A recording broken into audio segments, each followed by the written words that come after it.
خيركم من تعلم القرآن وعلمه، تم میں سے بہترین شخص وہ ہے جو قرآن سیکھے اور دوسروں کو سکھائے۔ بسم اللہ الرحمن الرحیم۔ آج انشاءاللہ عز و جل لیسن نمبر 11، اس کے آج قواعد جو ہیں یہ سیکھتے ہیں۔ اس کے جو قاعدے ہیں 11ویں لیسن کے، کہ لکھا ہوا ہے کہ جیسا کہ آپ پیچھے پڑھ چکے ہیں کہ اس علامت کو جزم کہتے ہیں۔ جزم، یہ جو چھوٹی سی دال 7ویں لیسن میں پڑھا تھا نا، تو یہ 11ویں لیسن میں بھی یہی ہے کہ اس علامت کو جزم کہتے ہیں۔ یہ جزم جس حرف پر آ جائے گی اس حرف کو ساکن کہتے ہیں، ٹھیک ہے۔ آگے جزم والا حرف یعنی ساکن حرف جو ہوتا ہے، جزم والا حرف، ساکن حرف اپنے سے پہلے متحرک حرف سے مل کر پڑھا جاتا ہے۔ یہاں تک ہم نے جو ہے 7ویں لیسن میں سیکھا ہوا ہے۔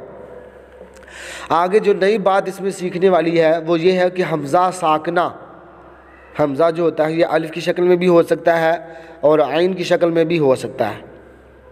تو یہ حمزہ ساکنہ یعنی اس پر جزم ہوگی تو اس کو ہمیشہ جھٹکا دے کر پڑھنا ہے، یعنی کہ حمزہ ساکنہ کو ہمیشہ جھٹکا دے کر پڑھیں گے، جس طرح آپ کو سکرین پہ نظر آ رہا ہے۔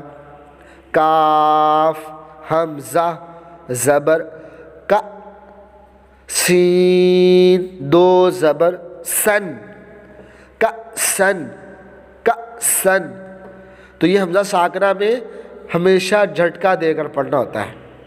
جس طرح یہ حمزہ قوف زیر اقو، را حمزہ زبر را، اقرا اقرا، یہ را جو ہے یہ ہم جھٹکا دے رہے ہیں، تو یہ حمزہ ساکنہ ہے۔ تو یہ حمزہ ساکنہ جو ہے یہ عین کی شکل میں بھی ہو سکتا ہے اور الف کی شکل میں بھی ہو سکتا ہے۔ اب جیسے میم حمزہ پیش م، میم زیر می، مؤمی، نون واو پیش نو، مؤمنو، نون زبر نا، مؤمنون، ٹھیک ہے۔ یہ ہم نے جھٹکا دیا، مؤمنون، یہ حمزہ ساکنہ میں ہمیشہ جھٹکا دے کر پڑھنا۔ آگے حروف قلقلہ، حروف قلقلہ 5 ہیں، یہ لکھے ہوئے ہیں۔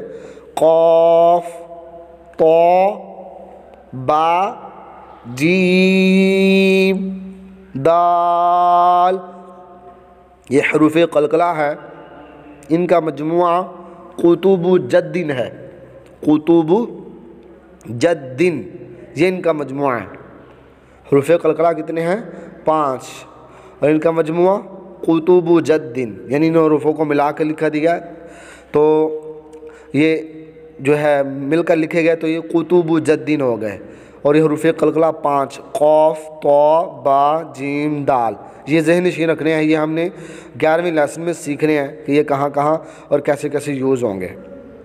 آگے قلقلہ کا معنی بیان ہوا ہے کہ قلقلہ کا معنی جو ہے یہ جنبش اور حرکت کے ہیں، یعنی ان حروف کے ادا کرتے وقت مخرج میں جنبش سی ہوتی ہے، حرکت سی ہوتی ہے، جس کی وجہ سے واپسی کی طرف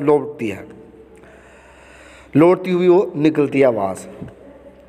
آگے جب حروف قلقلہ ساکن ہوں تو ان میں قلقلہ خوب ظاہر ہوگا، ٹھیک ہے، یعنی کہ یہ حروف قلقلہ جو 5 ہیں ان پر جزم ہوگی تو ان میں جو قلقلہ ہوگا وہ خوب ظاہر ہوگا۔ جس طرح یہ قاف ہے، حمزہ قاف زبر آقو، آقو، یہ ہم قلقلہ کر رہے ہیں۔ حمزہ قاف زیر اقو، اس طرح یہ اس میں قلقلہ کر رہے ہیں۔ تو اگر بریک کاف جو ہوتا ہے ڈنڈے والا کاف ہوتا ہے اس کے ساتھ اگر لیں اس کو تو اس میں قلقلہ نہیں کرنا ہوتا، اس میں جو زبان اوپر کے اوپر لگی رہ جائے، جس طرح یہ ڈنڈے والا کاف حمزہ کاف زبر اک اک، ٹھیک ہے، یہ ہے اس میں قلقلہ نہیں کرنا اک، یعنی کہ اگر اس کو کہیں گے اک تو یہ غلط ہو جائے گا، قلقلہ ہو جائے گا. تو یہ جو ڈنڈے والا کاف یہ حروف قلقلہ میں ہے ہی نہیں ہے. حروف قلقلہ میں 2 نقطوں والا قاف ہے، اقو اقو اوقو، ٹھیک ہے، اک اک اک اور اقو اقو اوقو. السلام علیکم ورحمۃ اللہ وبرکاتہ.